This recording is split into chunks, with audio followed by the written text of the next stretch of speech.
nothing worthwhile, the recognized symbol of excellence in crappy podcasting.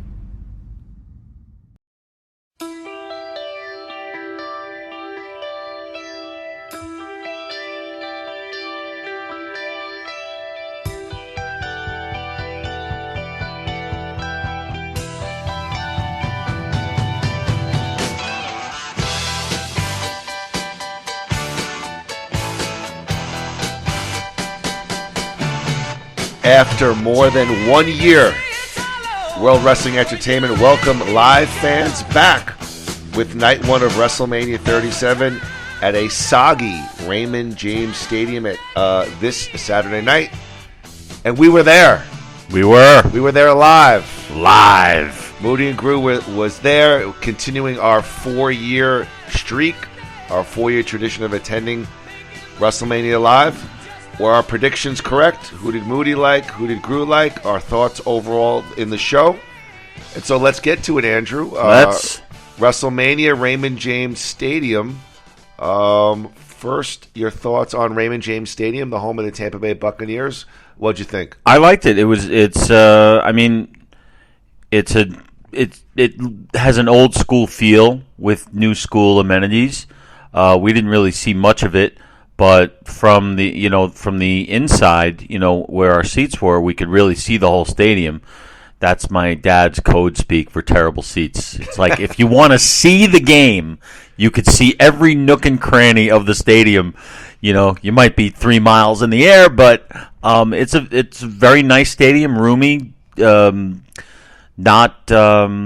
doesn't get nothing gets in the way of the whatever the spectacle is that's going on there, whether it's a football game or wrestling or whatever. So it's a nice place. I enjoyed it. Heading into night one, we went to WrestleCon. Andrew and I had a good time there. A scaled back WrestleCon. Yeah. And we got back to the hotel, took a little nap, and woke up, and it's raining in Tampa Bay, Florida. Yeah. So let's get to it. Andrew and I park, and we get to our seats. And, of course, there's a lot of people standing under the overhang. Apparently, from what we understand, the WWE had asked the fans to leave their seating. Perhaps there were thunder and lightning storms. And we get to our seats. It's misty, not really rainy quite just yet. And the lights go out at 8 o'clock. And we get the entire WWE roster up on the stage. Signaling to the fans to get excited. And Vince McMahon comes out and does a, very, very, I would say somewhat iconic speech. And he finishes up with his, welcome to WrestleMania. And we're even more excited. Bebe Rexha, who I've even heard of, a pretty well-known singer, sings America the Beautiful with a nice little live electric guitar sort of feed.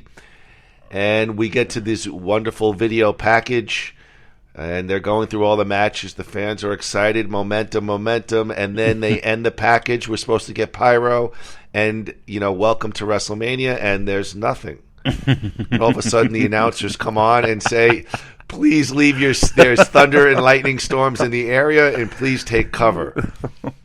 All the momentum stops. Literally. How bummed out were you as a fan to hear that?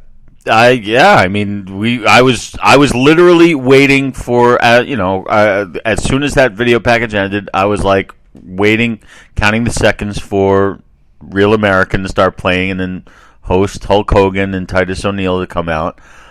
Instead, we got guess what, folks? There's lightning, so everybody undercover, and I was bummed, but look, we kept each other laughing. And we were, we were talking to people down in the overpass or wherever we were standing. But we knew then it was going to be an adventure, a long night, which it really wasn't. I don't feel like it was, as they have been in the past, and we'll get to why. But yeah, I was, of course I was bummed. But luckily we weren't back there for very long, so.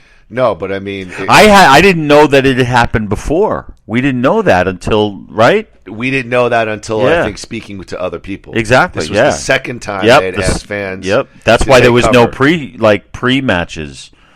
They didn't do any pre-show matches. They were supposed to do I one. think 7 o'clock they were supposed to have a pre-show. Yeah, they didn't do it because of that. But we got back in pretty shortly, and we went on. I love the announcement to please take cover and to also socially distance. Oh my God! As you know, the 100 or so people try to jam into 100.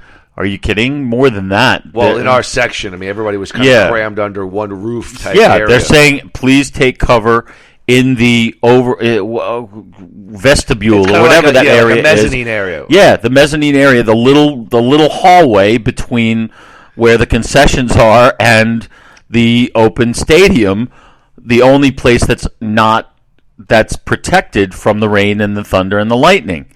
And they're still telling people to social distance when they're all crammed in there, literally shoulder to shoulder. It's like it's like the stadium didn't think about what if. They made all these things with sitting socially distanced, which was done very well, I thought. With the roped off seating. Yes, but here's my point about the mezzanine, the covered area. We know that wrestling fans have such great hygiene, take such good care of them. Some guy from Alabama is talking to us, with bad breath, and 2 inches from our face, going, I think they're gonna shut down night one and start at 2:00 tomorrow. Yeah, but it's okay because we came here in our RV, so we just, we're just sleeping. Actually, everybody was kind of good-natured and fun about it. Oh, yeah. It was, look, the usual nut jobs were there, but for some reason this time we found them more entertaining than we have in the past. We kind of started sort of joining them in a way with our enthusiasm. I think actually Andy and I had a good attitude. We were upset, I think, initially, and then I think we both decided let's just roll with it and wherever the night takes us. Well, you said it. You said, hey, let's just roll with it. We got 2 nights of this. We knew what we were getting into, and And then what happened was I could see from the mezzanine there were lights going on, like the show was back on, but the rain looked like it was coming down real heavy. And we walked back to our seats, and Hogan is out there with Titus O'Neil. They were already, and I was kind of upset. I was looking forward to seeing, hearing the music and hearing a pop, and seeing the Hogan speech. As you know, I'm a huge Hogan mark, but we heard probably about half of what he had to say, and then he was done for the night. It's pretty incredible. much. Incredible. Yeah, I mean, why does the WWE seem to jam down our throats the need for a host of WrestleMania?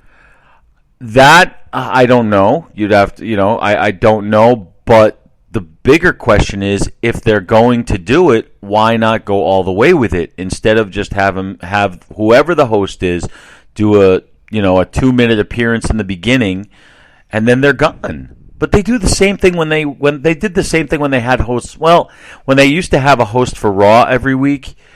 He would start in the beginning, and then whoever it was would be like booking matches backstage. Well, at least they tried to so throw it's that a little person different together. Right. So the real question is, why don't they actually have the person host? They don't need one, but if they want to do it, let them do it instead of just doing a little appearance in the beginning. It makes no sense.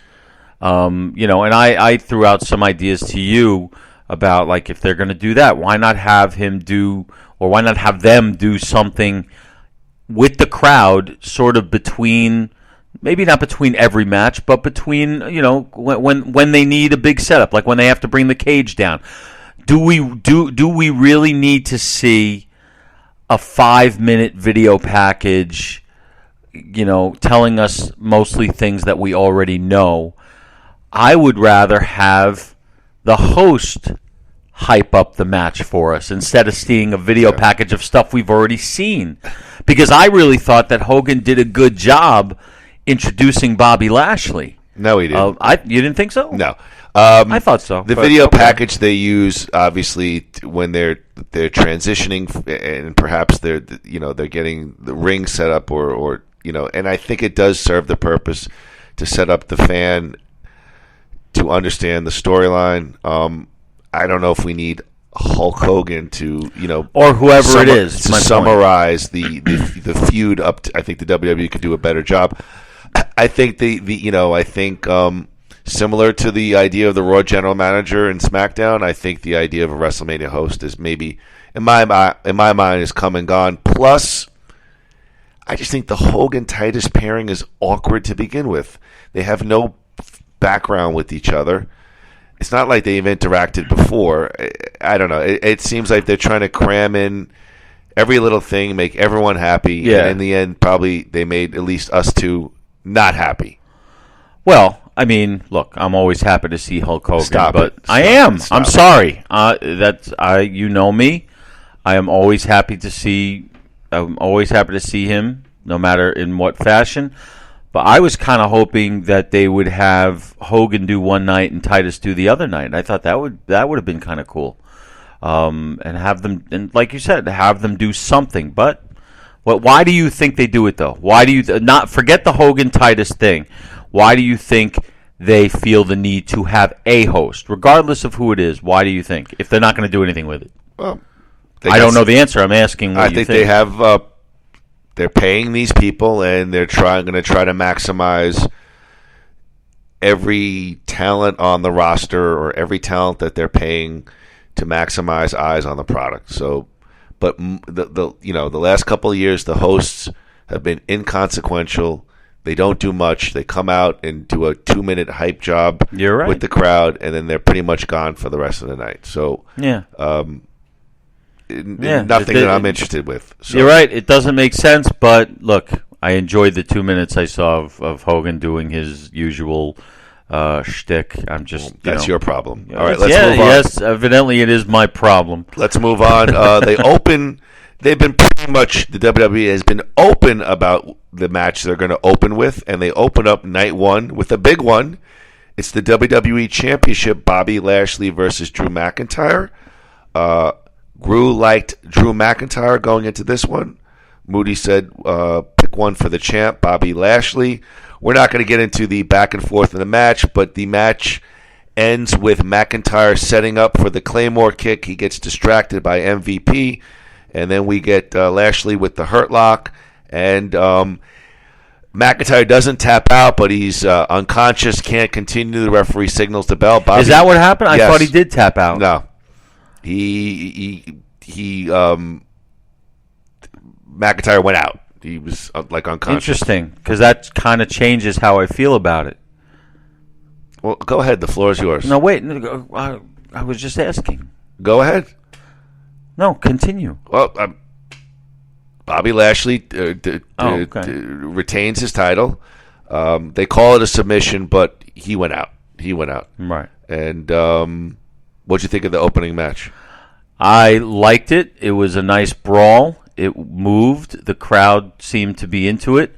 Up until just a couple seconds ago, I didn't like the ending because I didn't like Drew tapping out. I think it hurts him a little bit, but what you just said, I didn't realize that until you said it.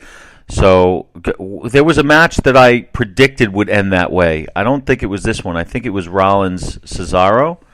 Remember we were talking yesterday, and I said one of the matches, like, if it could really be a showstopper if they ended it like they, What a broadcaster you are. Remember when I said... oh, my God. How would I know Jesus Christ. Bring your notes, and don't ask me what you said on last show. Fucking thing sucks. All right. It's 3 o'clock in the morning. I'm on B plus. Okay. Went from a B to a B plus. Based on that ending? Well, yeah, because I thought he had tapped out. We were sitting far away, so it was tough to see. Weren't you watching the screens, the television screens? I was. They didn't make it clear. The referee was on the other side, and the move was such that I couldn't really see Drew's arms, so I didn't really know that. It seemed the referee rang the bell pretty quick. So I thought he had tapped out. Well, he put the Hurt Lock on him the first time. I think somehow Drew got out of it, and then Lashley came on and clamped it down again. And the second time, that's when the ref called for the bell. So I just, for what it's worth, I thought he had tapped out, and I didn't like that. Now that I know that he didn't, I like it a little better. It actually helps Drew, to that stone cold ending. I think I mean, that's what made Stone Cold back then, or at least partly. This wasn't a blood from a stone ending. It wasn't at the iconic Steve Austin looking up, bleeding with the Bret Hart sharpshooter.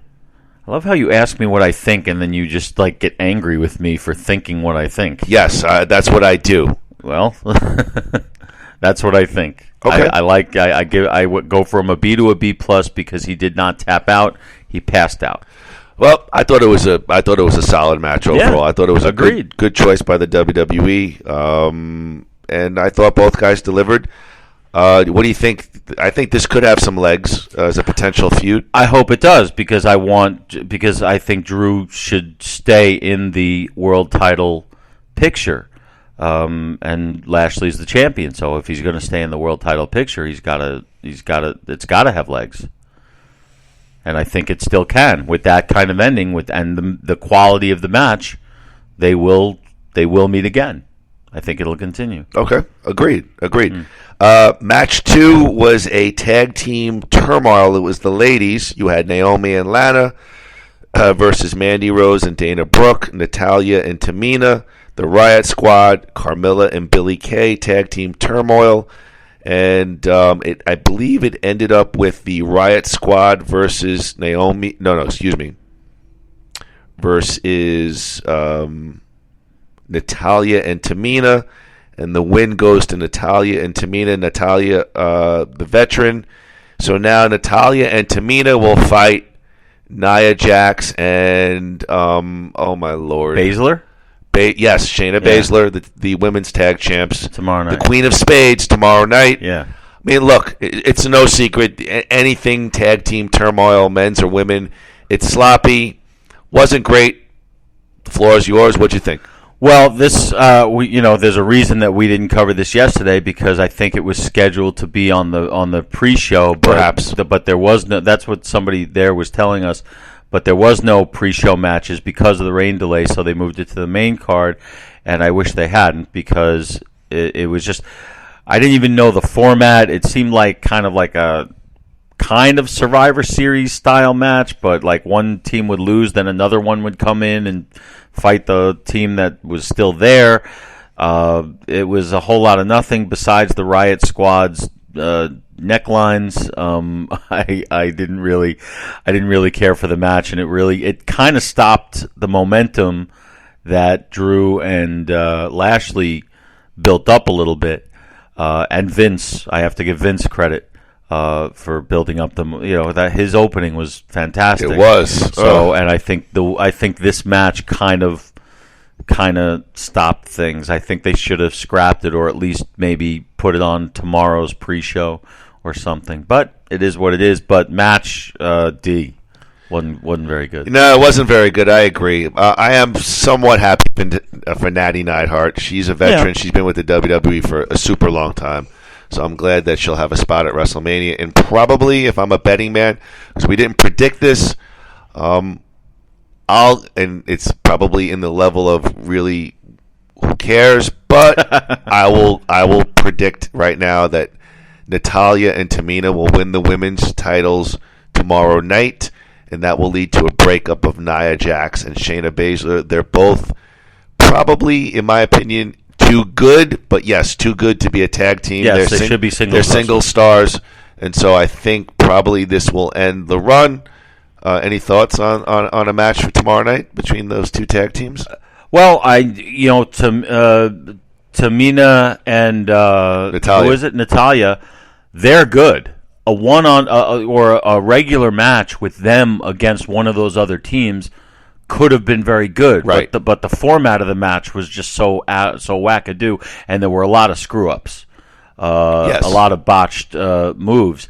So I think those two are the best of the bunch that we saw today as far as wrestling, and they will put on a good match with Nia Jax and Baszler. And I do agree with you, Nia and Baszler will lose and go their separate ways. Third match of the night, Andrew, was Cesaro versus Seth Rollins. Nice build-up. to this feud. Seth Rollins has come back and he sort of refashioned his character a little bit. Cesaro, in the pre-package, they note Cesaro has been with the WWE for over 10 years and has never had a singles match at WrestleMania. So they're really sort of building the stage that Cesaro is sort of a veteran, an underdog veteran who's been on the roster for a long time, has never had a time to shine. And early in the match, Cesaro selling what looks to be perhaps a legit shoulder or arm injury. And tremendous back and forth, highlighting Cesaro's strength with the swings, and then he even swings Rollins on his neck, literally without his hands, just spinning Rollins back and forth.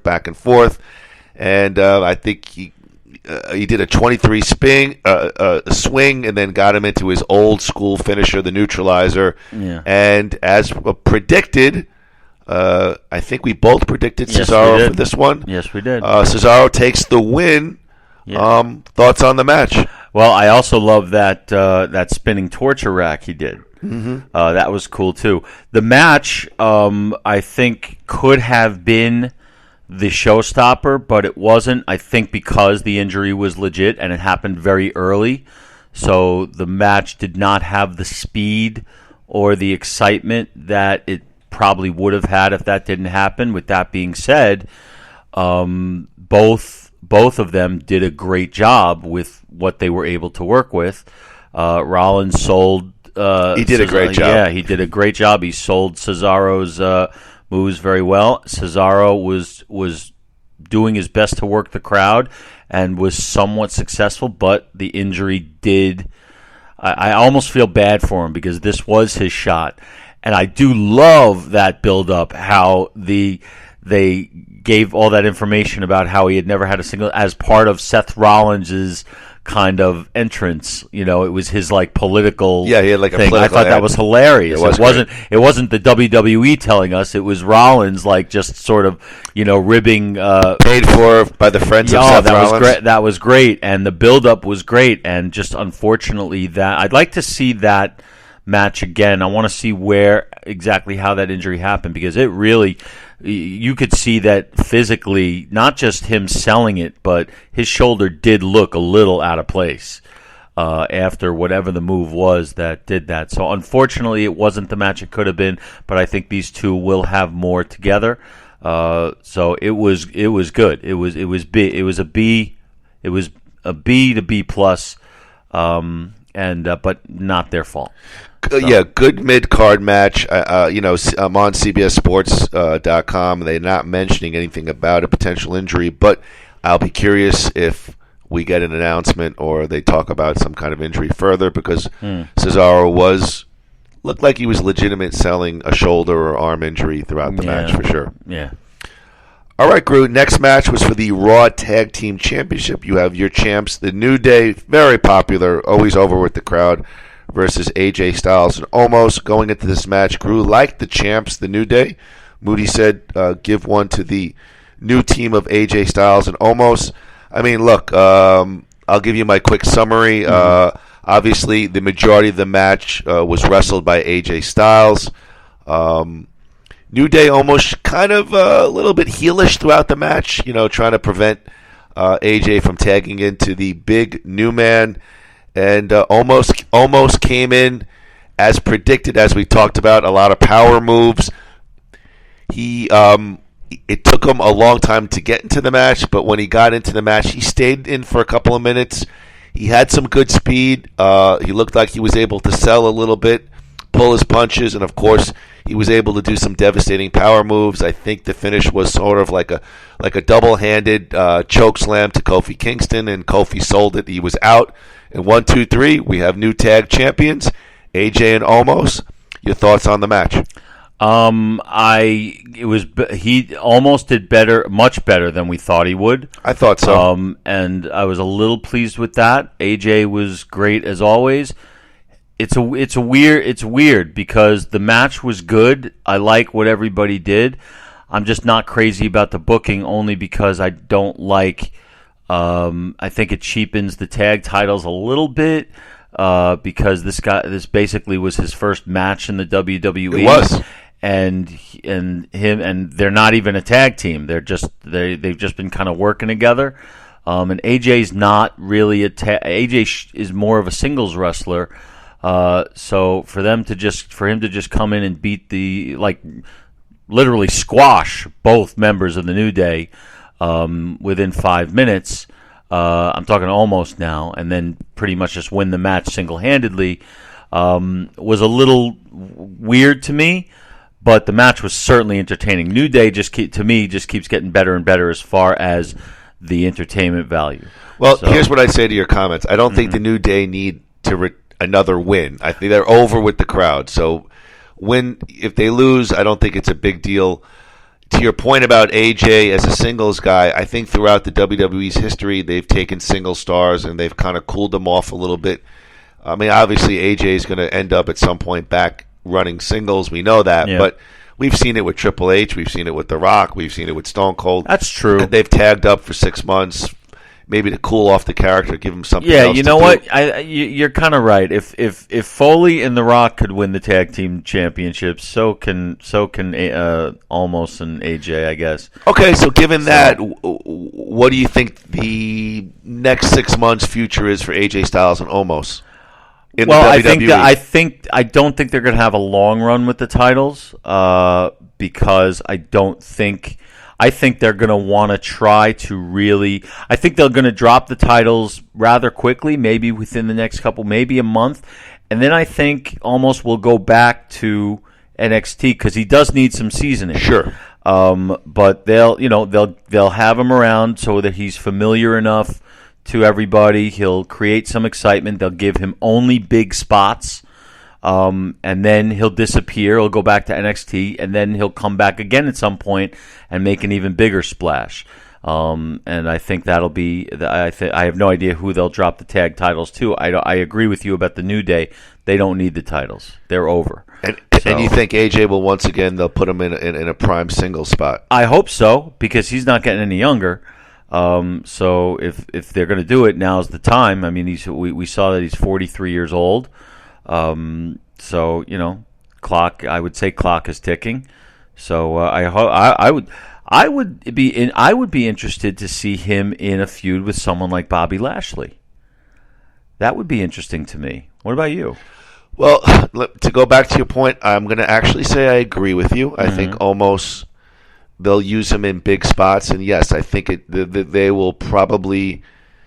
It would be a good move, perhaps, to send him down to NXT because he's built up some name recognition, and he can go there and learn some more about the pure art of professional wrestling. What I did see in small spots, I thought was convincing enough for a big man, and he's got a great look. Yes. He's a big, tall guy, and he's got some muscle. So fucking huge. So I really thought the way they did it beyond his first match at WrestleMania, which I thought actually was great because it's impactful. The spots that he was in were well produced. I mean, the agents, it looked good. It didn't look sloppy. He hit all of his moves well.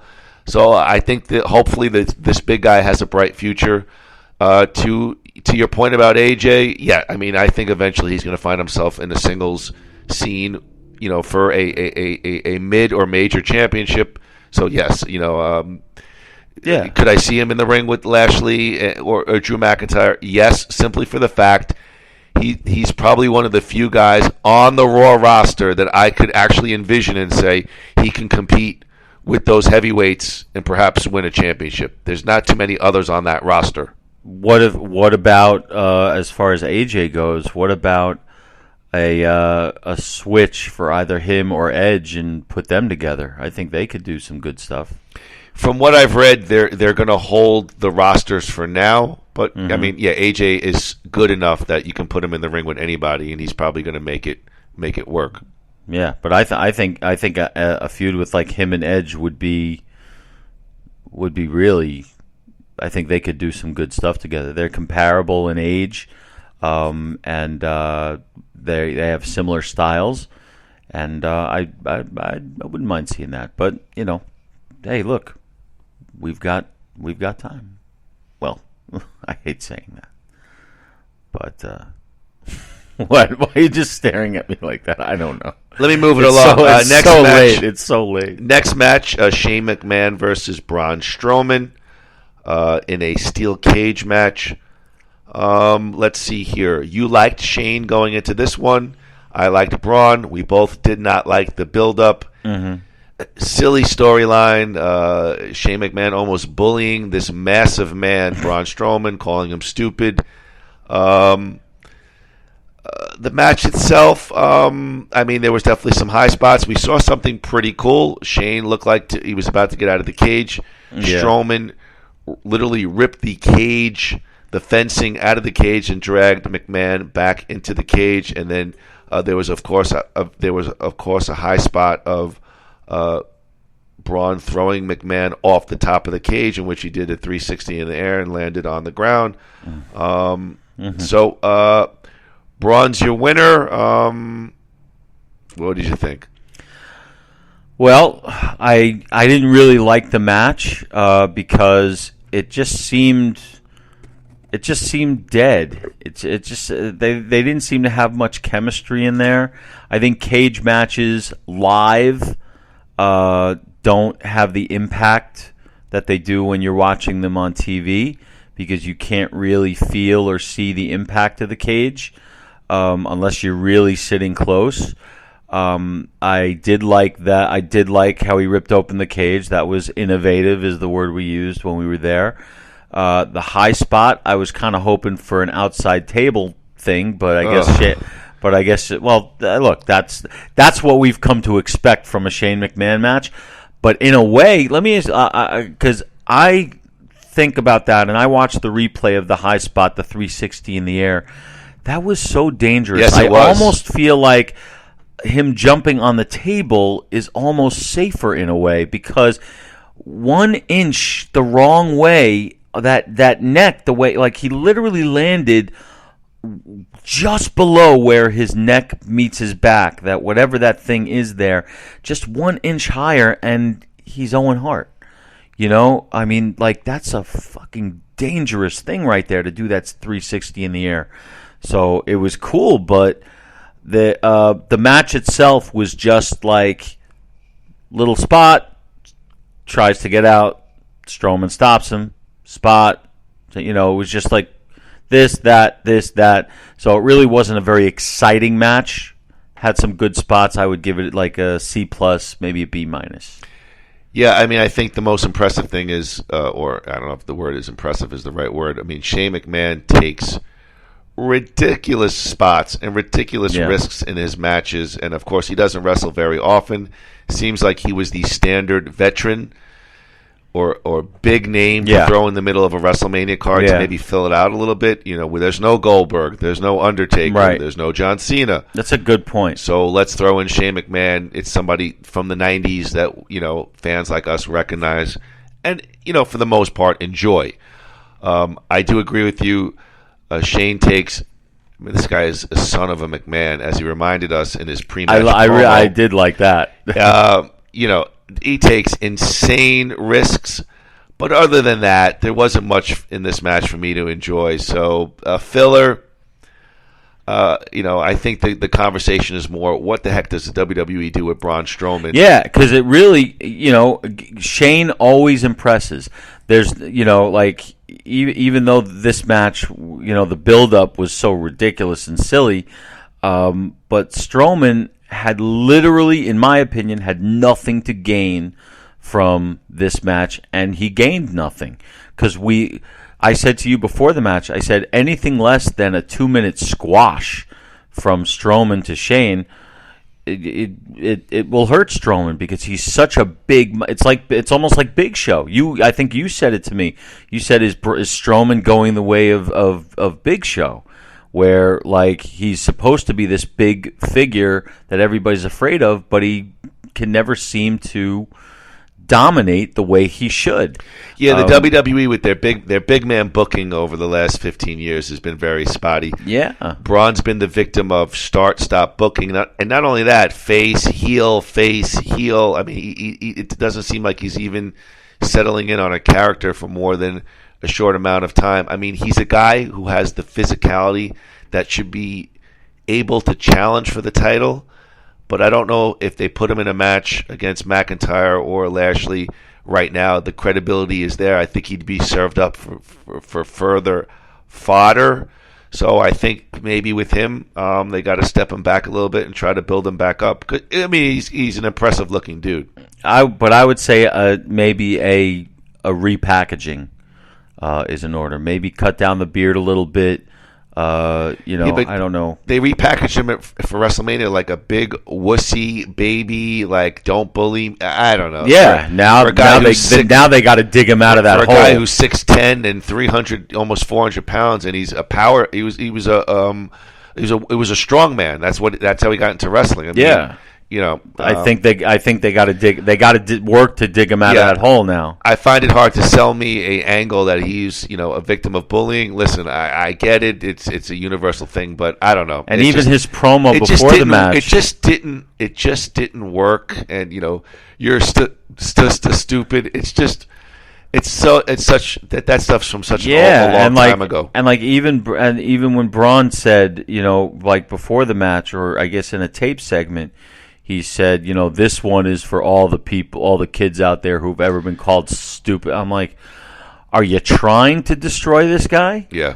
It's unfortunate for him. Hey, you're stupid. No, I'm not. Let's have a match at WrestleMania. It's like, yes, this is all right. This is the IEP match. I don't know. It just, but it wasn't that bad though. It just was unnecessary. That's, it didn't seem to. It just didn't fit. But it was still. It was still fun to watch. They're all fun to watch. Speaking of fun to watch, I will get your thoughts in a little bit. This is an interesting one to discuss. Okay. Bad Bunny and Damian Priest were next, up against The Miz and John Morrison. Mm-hmm. Going into this match, both Moody and Groo, for a variety of reasons, picked the Bunny and Damian Priest to win. Interesting opener.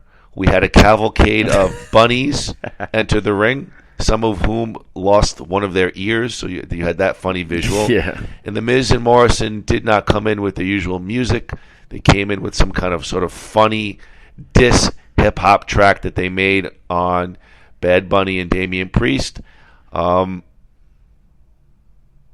Bad Bunny gets a celebrity-laden entrance, a really cool video package. He comes in on the back of a big semi-truck. Bad Bunny started off the match. He was in the match really for predominance. Damian Priest came in, obviously showed some ability as to why they called him up from NXT. We saw it coming from a million miles away. The Miz and Morrison, the professionals that they are, tried to make the celebrity Bad Bunny look great in the ring. I'll give you my opinion after I toss it to Andrew, but obviously the Bunny and Damian Priest beat The Miz and John Morrison. And your thoughts on the match? Yes.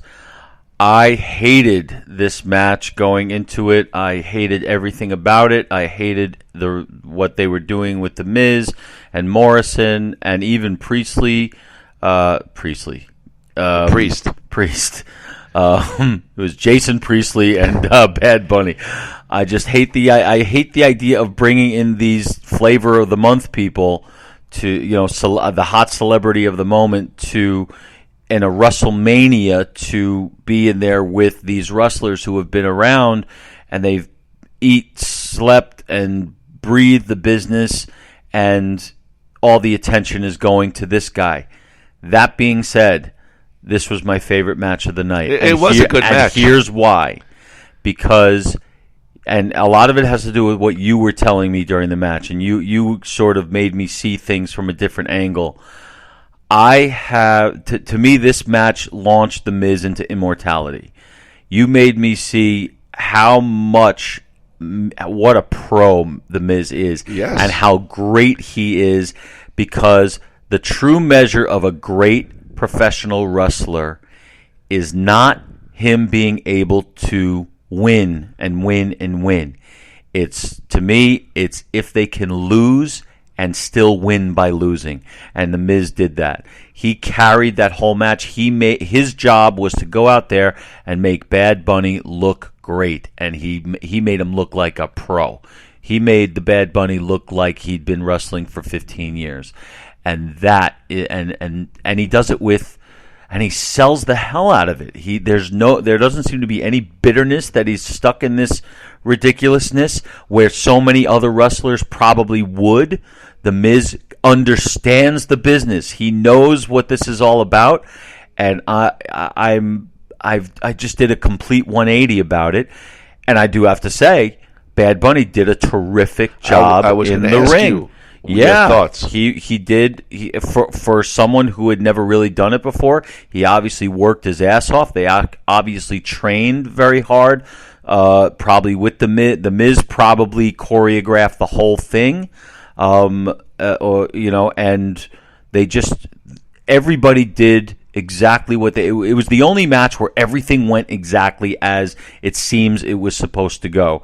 And as much as we love the Miz, he was supposed to lose that match, and he did, and it was perfectly done, and the match was very entertaining, and I can't believe I'm saying this, but it was, for me, it was the match of the night for all of those reasons, and I give it an A. It was a joy. It was fun watching that match, and I just really I just have so much respect for the Miz, and I see that his value is beyond estimation at this point. You want a tissue? I might need a few, but you know what I'm saying, though. Well, I think I was very pleasantly surprised at the level of physicality and wrestlingmanship that Bad Bunny showed. First of all, he's no disrespect, Bad Bunny, but he's a slight guy. He's a thin guy. He flew around the ring. I don't disagree with you. I thought The Miz and Morrison as well did a great job in making him look like $1 million. Any thoughts on Damian Priest? I mean, he didn't get a massive run, surprisingly enough, in the match. He had some big spots as well. WWE, from what I read, seems to be very high on this NXT call-up. Any thoughts on Damian Priest and his future? Well, yeah, I think he did business tonight. And that's what the WWE these days is looking for. They're looking for people who are going to put their pride on the shelf and go do business and put other people over. And that's what even Priest and Bunny were on the same team. But technically, Priest put Bunny over because, Priest did that spot outside the ring. And then, as kind of predicted, he pointed to Bunny and said, now you. So he gave the spotlight to Bunny, where this guy, Priest, has probably been fighting in NXT to get up to the main roster, to get to WrestleMania for years. And here comes Bad Bunny. He puts out a song, and already they're equal. They're at the same place. Both of them are having their first WrestleMania match. And Priest seemed more than happy to do business, and that is going to drive that. To me, if I'm Triple H in the back, I'm saying this is my guy, or this is one of my guys he's going to be with us for a long time. Sign this motherfucker up. He's going to be with us. Wow. Not because he did anything spectacular in the ring, because they didn't want him to take the spotlight away from Bad Bunny. This was Bad Bunny's match. As much as I hate to say it, because I still think it's unnecessary, okay? But, like I said, the word for word, what I said during the match, they made lemonade out of lemons. Or the Miz and the wrestlers made lemonade out of lemons, and it was entertaining from start to finish. And I am humble enough to say that my mind has been completely changed about that whole thing. It was the match of the night. The WWE's had a long history, though, of working with celebrities, both physicality and non-physical roles. Yeah. But in terms of physicality, and obviously many times the celebrities go over because the WWE's hoping that, word of mouth and their popularity will give a rub to their product. I'm sure that's the idea here. But in terms of physicality and in terms of an initial appearance, I can't think of anything better than Bad Bunny. Yeah, I was going to say, I've never seen it done better than it was tonight. Yeah. With any celebrity, because usually it's a one-off, and they'll come in, like Arnold Schwarzenegger will come in and lay out one punch, and the crowd will go nuts, and then he'll be off to do his next Terminator. Right. But Bad Bunny wrestled a full match tonight. He sure did. He was in that ring probably as long, if not longer, than anybody in the whole night. It was a lengthy match. He mixed it up with Morrison outside the ring. Yep, he did. The WWE did their job with this. They got him ready, and they made him look like $1 million. I'll be curious to see if there's any mainstream coverage. I'm sure there will be of this match. And you asked me at WrestleMania, the future for Bad Bunny. Do I think he's going to be on week to week? Probably not. He's got a mainstream rap career, but do I think he'll be making appearances in more wrestling appearances with the WWE? Absolutely. Yeah, I kind of hope he doesn't, because I think this story has been told. They did what they needed to do. It was great, and I think they should move on from it, because if he's not going to be a professional wrestler, he should just move on. I don't want to see these guys have to put him over every week. They did their job. They've earned their stripes with that. I don't think. I kind of hope that this is put to bed. But you know what? At least we know if he does come back, we know that he's got the capabilities to at least do this somewhat, to sell it somewhat reasonably well. So at least it won't be a train wreck, as most of them are. Fair point. All right, let's move on to the final match of the night. It is for the SmackDown's Women's Championship. Sasha Banks, the Boss, versus the EST, Bianca Belair. Both of us picked Sasha Banks, the champ. To summarize this match, it's the final match of the night. A lot of backwards and forward, a lot of great action, and it sort of ended with Bianca Belair using her own hair to whip Sasha, her hair as a weapon, and Belair hit a series of power bombs, and 1, 2, 3. She has the KOD 1, 2, 3, and we have a new SmackDown's Women's Champion, Bianca Belair. Thoughts on the match, the outcome? Groo, floor is yours. The match was pretty good. Not great. I don't think they didn't seem to have the chemistry that Sasha Banks has had with others. However, this was, aside from the fact that we both really liked the Bad Bunny match, the result of this, I think, was the biggest surprise of the night. Well, I'll tell you my thoughts, because I have a couple of thoughts. Number one, to your comment about their rapport in the ring. I do agree with you. I'm looking at CBS Sportsline. They called it an A. I would not call it an A match. No. I felt like they just some of the big spots were not hit cleanly. Yeah, so, they missed a couple things. And maybe that's nitpicky. Looking back on it, I think I should have saw this call a million miles away. The way they're booking it, I felt like it was the women's version of Shawn Michaels' Boyhood Dream. I mean, they sort of looked at Bianca Belair as the young girl who's growing up and trying to achieve her dreams. And I think now, if there is an interesting thing, it'll be the Boss, Sasha Banks, is positioned now as the challenger, and what will she do? But Bianca Belair, there was that one spot where she kind of put Sasha up on her back and lifted her over her head and walked up the ring steps from outside the ring. Yeah. She's an incredible athlete. I know she's an NCAA track champ. I felt like I should have saw this coming a mile away. They kind of were giving the girlhood dream storyline angle to it. So I wouldn't call her husband coming in at the end. Yeah, I wouldn't call it necessarily a big surprise now in retrospect. But what were your thoughts about going with Bianca for the championship? Well, it's interesting that two people who had their first ever WrestleMania match came out as champions.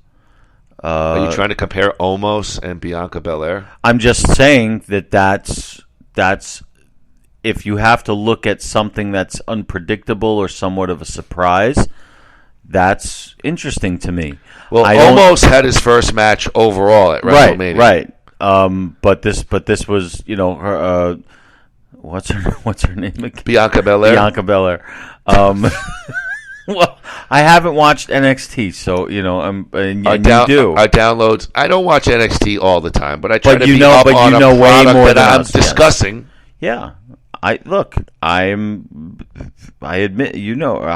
that. Did you like Bianca Belair? Do you think she can make a credible champion? Oh yeah, absolutely. Okay, absolutely. And and I thought Sasha did a terrific job, and selling it all. And she gave, she lost and then got out of there, gave her moment. It was a solid B match, grade wise. I agree. Yeah. And it seems like I think they'll have some good back and forth, because I think almost do you see like the title going back to Sasha and then having Bianca go back to NXT for a little while again? Do you see that happening? No. You think she's here for good? No, and your almost and Bianca Belair comparison is not an apt comparison. I'm not really comparing them. I'm just saying that you know what? You're right. She was in a WrestleMania main event. She won. She sold it. She did a terrific job. She's earned her spot on the WWE roster. Thank you, Andy. What do you mean, thank? All right, well, I'm going to speak now because you asked me a question, and then as soon as I said something, you just kept on barreling through. The almost thing is an attraction. I mean, this is a guy that's had very limited background. I think ultimately he will end back up in NXT, or he'll be, or AEW. allowed additional seasoning or whatever it is. I think that Bianca Belair, while I pick Sasha, there's no disappointment there. I think she's going to make a great champion. I think the women's division will be the biggest question mark post WrestleMania, because you're going to have a returning Charlotte Flair. Mm-hmm. Rumors have a returning Becky Lynch from pregnancy, and even perhaps a returning Ronda Rousey. So, would you say? How would you, looking at the women's division? We know Asuka versus Rhea Ripley tomorrow night. Looking at the Raw, SmackDown, the usage. What do you think of the women's division overall? And then, what do you think? How do you think things might shuffle out? If I think for sure you're getting a returning Charlotte and you're getting a return Becky. I think Charlotte is the sort of center of gravity of the women's division. Agreed. And I think she's sort of needed for whether it's to put other people over or to be a thorn in people's side. She has the gift that her father has or had, to just really do good business. And her presence was kind of missed at this so far. We don't know. Maybe she'll be around tomorrow night. But really feel like she was missed? I didn't feel that way. Well, I was hoping for some kind of run-in from either her or I was hoping. Well, this is sort of my part of my summation about the whole show, is that there weren't really any holy shit moments, surprises like that. Do you really want to run in on a championship match at WrestleMania? No, you don't. Come on, stop it. In that one, maybe not. I don't know. If it makes sense, yes. If it doesn't, no. With this one, it's a tough call. But I did. There's no doubt that Charlotte really is or at least in my opinion, should be the face of the women's division. I'll agree with you with that, but I vehemently disagree that there should have been a run-in. Okay. I didn't see the need for Charlotte to be inserted into either one of these storylines. Okay. I think you let these storylines play itself out, and then post WrestleMania, insert her back into the mix. But okay, that's fine. Yeah, all right. I'll agree with you. I'll agree with you with that. But with thanks. We're gonna brawl soon. Listen, guys, nerves are frayed. It's I don't understand. It's almost 3 a.m. here on the. I just don't understand it. You get mad at me for like changing my mind or like. Do you really want to run in and the show of your biggest show of the year? You really want a schmaz ending? Not a schmaz, but some kind of. I was hoping for some kind of involvement. But you got to connect loose ends. There's no connection there. She's not been part of anything, even tangentially. So that's the booking job. You got to make it work, and obviously they had nothing to make it work, so they didn't do it. That's why they didn't do it. Which is fine because it I'm wouldn't not have talking made about sense. Fastlane or a small pay-per-view, but when you're talking about like SummerSlam and WrestleMania, I want clean, and a clean could be a differing of opinion, but I want I want a one person's hand raised. I agree. I don't want somebody running in. I mean, I that's agree. my preference. Yeah, I'll agree. I'll agree with that. But all right, so maybe I would have rather have seen Charlotte in one of these matches because she's I've made it no secret that she's the women's division wrestler who I like to watch the most. Number one, because I think she's hot, but number two, because she come on, you knew I was going to say that. But her style of wrestling is the kind of style that I like better than most of the other women's division wrestlers. I think they do more acrobatics, and she is more of a brawler, even though she has her share of great spot moves herself. But her style is my favorite, and I think she's fantastic in every aspect of it. Well, then we look forward to Charlotte Flair, the brawler, on what show? SmackDown, Raw. Are you looking forward to Becky Lynch's return as well? Yeah, she had heat. Like if I were Vince, I'd be pissed at her for getting knocked up. She was on a roll. Blame Seth Rollins on that. Yeah, she was like if I'm Vince, I'm calling Rollins and say, keep it in your fucking pants, man. We had something good going. Did she have the baby? Yes. All right, so rumors is she's ready to return. Okay, so I would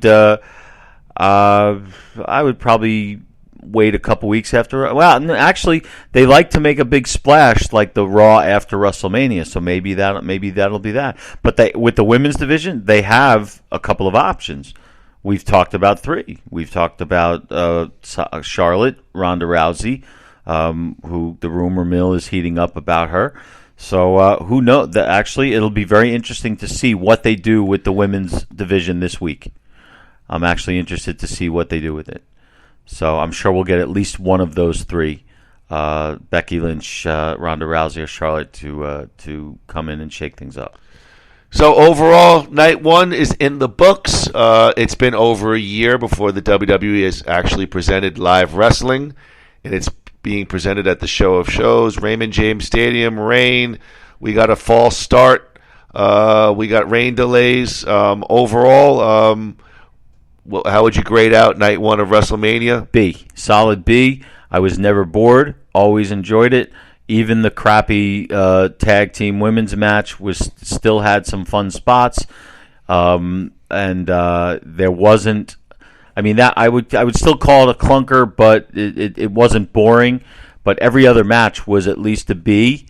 And I gave the Bad Bunny Miz thing an A for the business that it did. So I'm going to give night one a B. And looking at the matches for tomorrow night, every single one has some serious heat, and I'm looking forward to it.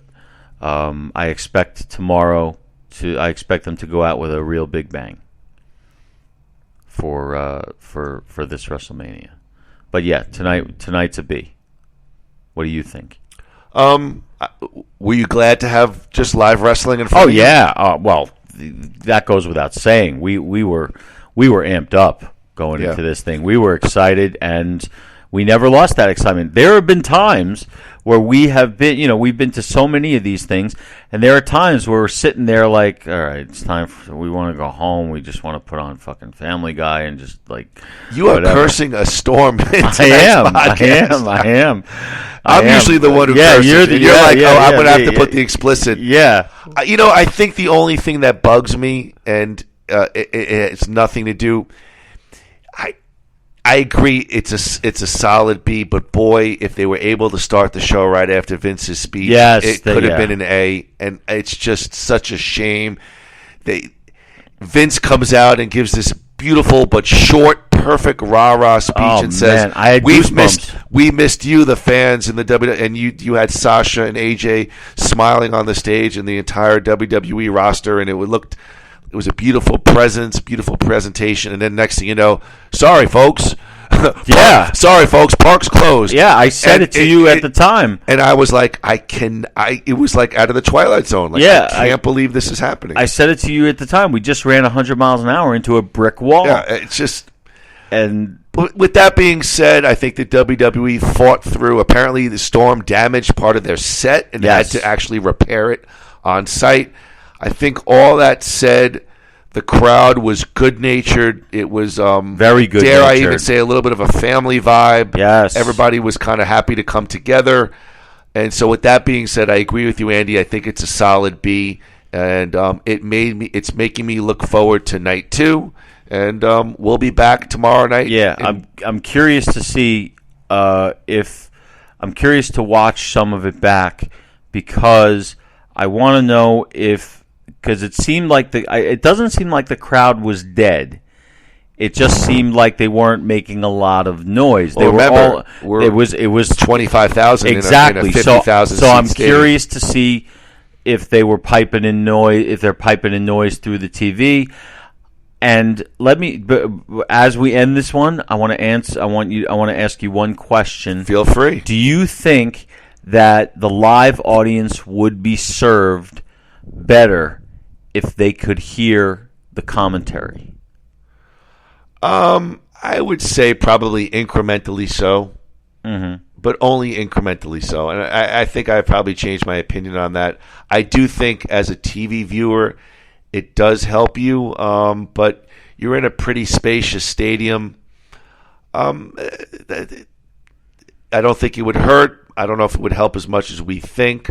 So, maybe that's something they can test out. I'd be interested to see it. But, but I also want to see, I do want to watch some of it just to see what the feel was from watching it at home. So I'm looking forward to doing that. But I'm going to save that till after the whole thing is over. I mean, I think the big innovation tonight's presentation was the usage of drones.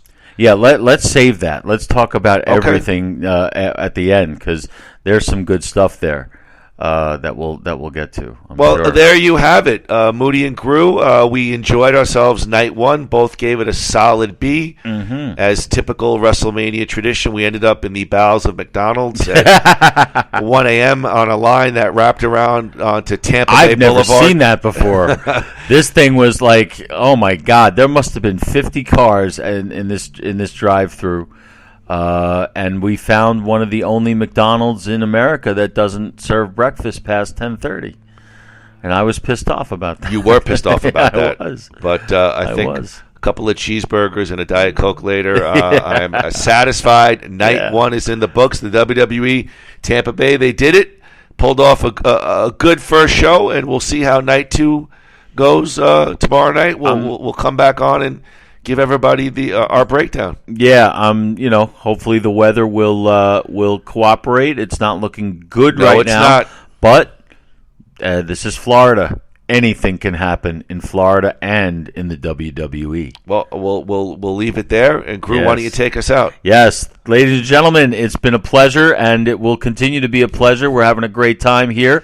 We'll give you our thoughts tomorrow night on WrestleMania Night 2, as well as we will go a little more in depth into our WrestleCon experience. We had a very fun time there. Yeah, all 20 minutes. Yeah, but still, I'm looking at what I took from it right now, and it was a very It was a very nice experience, as always. Yes, abbreviated, but we'll talk about that tomorrow. Oh, we will? Okay. Well, no, we just said we would. Well, we're going to I figured tomorrow night we'll sum up the entire thing. All the loose pieces? Yes, the loose pieces.